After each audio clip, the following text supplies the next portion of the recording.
Hey, Sacred Prophet here, and today we're going to talk about creativity.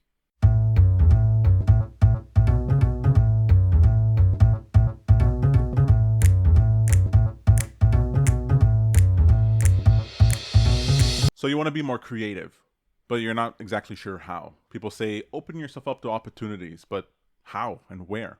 Well, here are my 3 top picks for what you can do in order to introduce a little bit more chaos in your daily life. All right. So, first is Audible. Now, I love Audible because although I love reading, who has time to read? I don't have time to read. Do you? So I go on Audible, and every time I hear someone mention a book that really, seems like it might tickle my fancy a bit, I go on Audible, I add it to my wish list. Now, the thing with Audible is that you have these credits, right? And you can only have what is it, Red? How many credits can you have?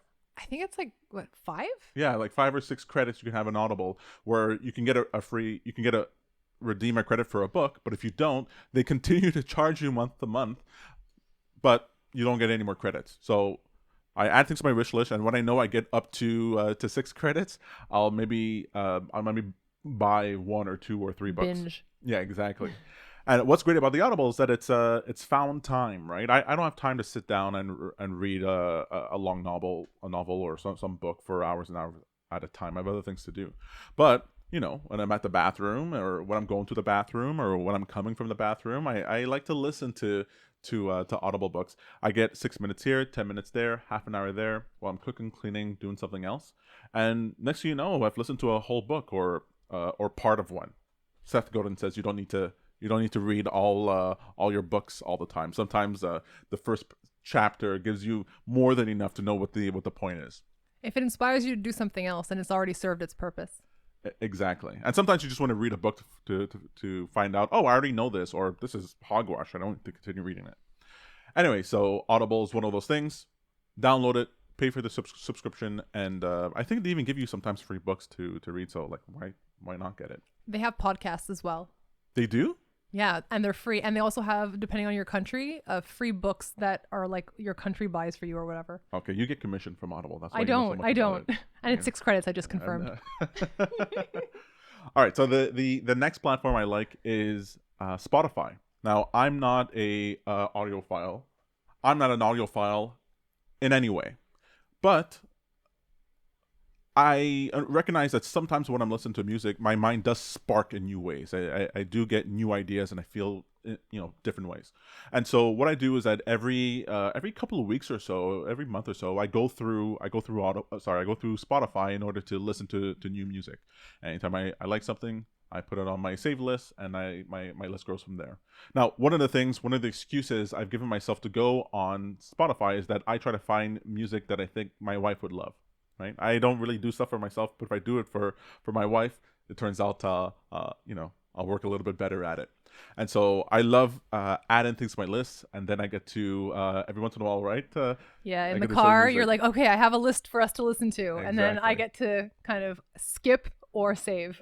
Exactly. And if we both like it, then if we both like it, it's great.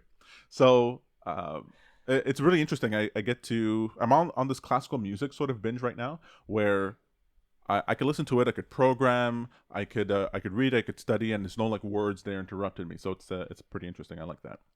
So check out Spotify again. Either do a subscription or free. There's no reason not to do it. I mean, you have little moments in your day, right? So you might as well try it out. And who knows what it might turn into. Oh, there's also podcasts there as well. Since you're like the podcast queen, you want to promote podcasts on every platform. It's because my podcast is there. Yes, the sistership. I'm going to listen to the next episode today, actually. And post it for me because you do the electronical stuff. All right, so my third platform I love, I don't really know how I can live without this, and this is Twitter. Right now, Twitter is not a secret; it's not a hidden gem. But what happens is that a lot of people don't really use Twitter, or they use Twitter and they just follow way too many things. Right, their feed is cluttered with a bunch of things that drag them one way or another way. Sometimes it's distracting things, sometimes it's productive things. You don't really get any sort of momentum. But if you actually prune your Twitter list in such a way that you have people there that when they're tweeting, they're providing you with information or when you read their tweet, you're more likely to feel a drive to do something. Then when you're scrolling, you're flipping through your phone, you're scrolling, you get this sort of impulse. Oh, I'll go check out this thing that they're talking about. Oh, maybe I'll tweet something myself. And you know what? When I tweet something for myself, or when I'm replying to someone else's tweet, all of a sudden there's this thing out there that might cause someone to interact with me, and I have these conversations online that I never thought I would have before. I feel a little anxious. I feel a little nervous. Sort of like like a mini first date when it comes to responding to people on Twitter. You know how that feels. And you find value in places you never found before. So I curate my Twitter list specifically in order to do that. Yeah.